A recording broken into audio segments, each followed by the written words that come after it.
Hey guys, this is Chris and welcome to Mission 5. This is the London level and there's no need to run up that train car. You can instead sprint right through here. You can see I'm running like a mad dog because I do have a mad dog right on the right. Make sure you crouch right here and then cross over. If you keep sprinting, you're going to run right into the sniper and he's going to hear you and see you. So you can just climb right up, and especially if you're going for a speed run, that's a nice way to do it.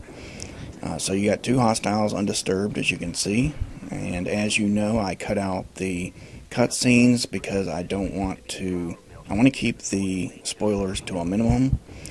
You can see the really cool lens flare on that laser sight by the sniper. And this is where you can see the weather effects really shine in this game. Again, so many places like the outdoor levels.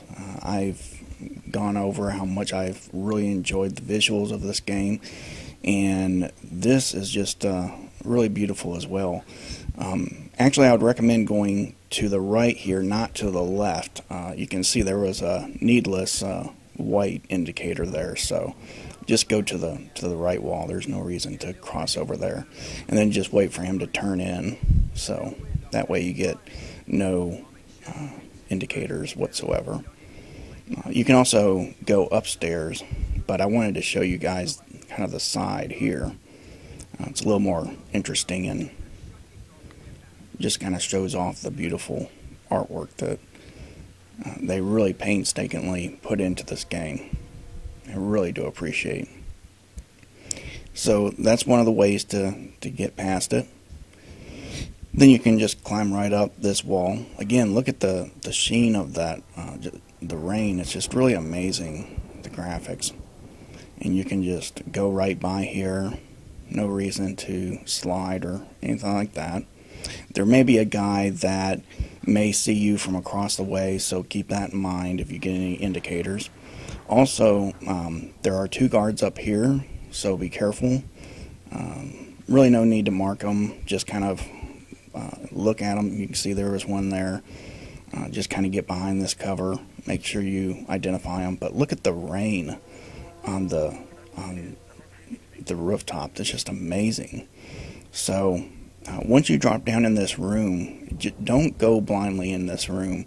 I've done that and I've been caught.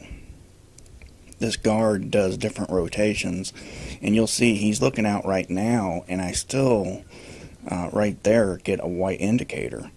And so you can see I kind of double check. Another example of the gorgeous lens flare. So then what you can do is just crouch run through this hallway and go to the fast rope here. Now I remember in the demo, by the way, you have 7 hostiles undisturbed right there.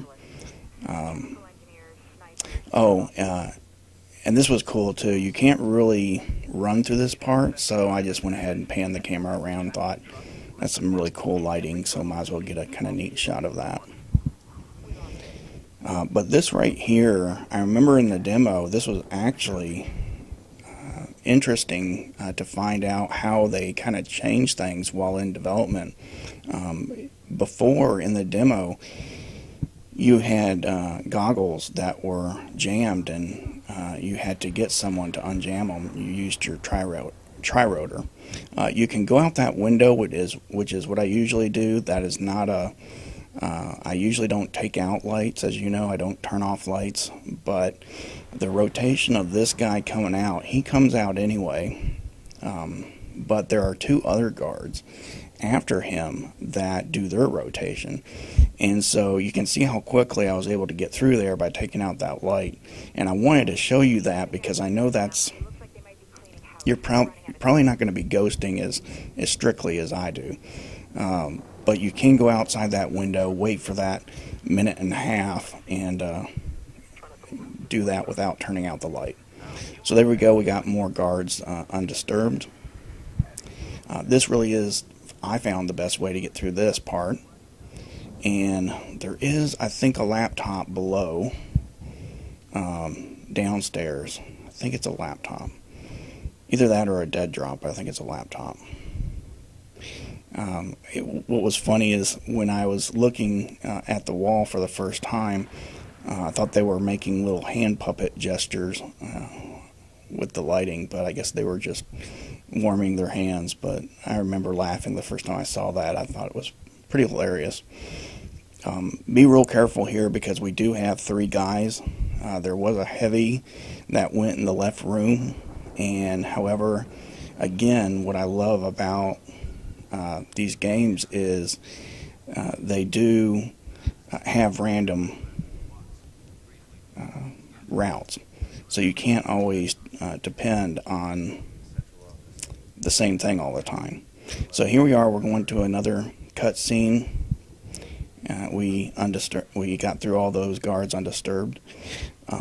With this section, I do not recommend just automatically going in here as quickly as I am. I just kind of went in and I timed it perfectly with that column. There's really no need to do this, and you'll find out why. I recommend going this route, but you can see I'm probably going to have to wait here about 15, maybe even 20 seconds. I'm just waiting here forever. So what I would recommend is just go ahead and let that drone go by.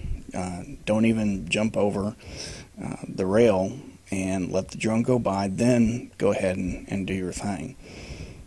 So finally these guards are going.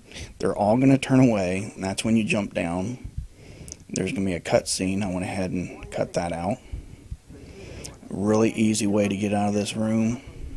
Just go ahead and take these slides, and you can even take that one while he's looking. When they turn her away, you can just go ahead and get closer. I did try a few other ways, but I found this by far to be the easiest way to do it. Now, when I came up on this door the first time, I accidentally smashed the door, smashed through the door, so I had to redo it. This first guy that I'm about to take out, he is your high-value target. So you're going to get money for him. If you haven't done this level, you're going to get money for him. Not only that, but it's for a dual purpose. He turns on a light at a console. So not only will you collect a reward, but you won't have that light to light you up, because I know that does mess with you. So I went ahead and took the guard out. You may want to just go ahead and KO the guard so that you have a very easy way to get across. So now we're going to come down into this level here, and I don't know what the deal was. I don't know if it was all this slippery water or what the deal was, but I couldn't seem to you can see I couldn't even slide down. Finally, after about 15 minutes, I was able to. Then somehow I jumped back up. So finally got to the water.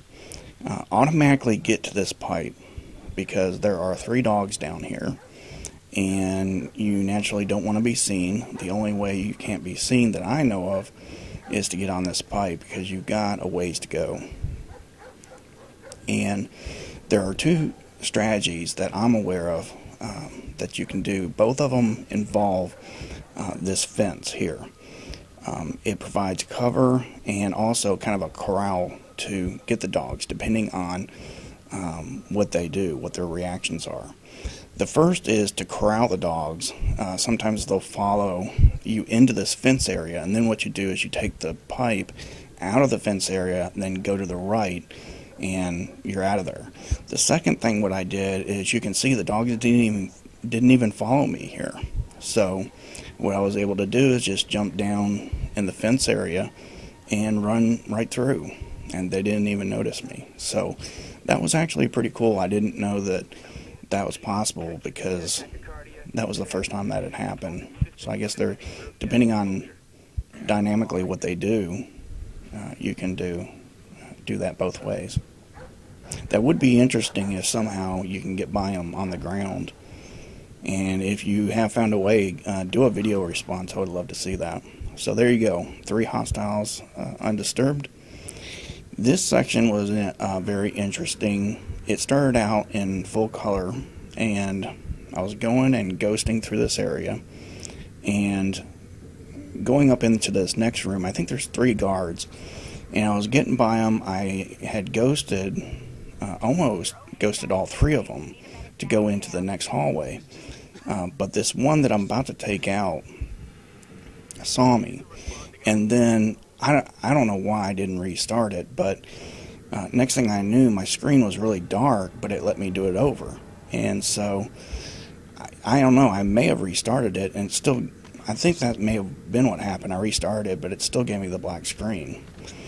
So I went ahead and knocked this guy out, turned on my night vision. I usually don't turn on my goggles, but I really couldn't see anything. So I went ahead and did that. So here we go. We're going to go ahead and go through the rest of this. This portion of it really reminded me of a video game that I really enjoyed. It's called Remember Me.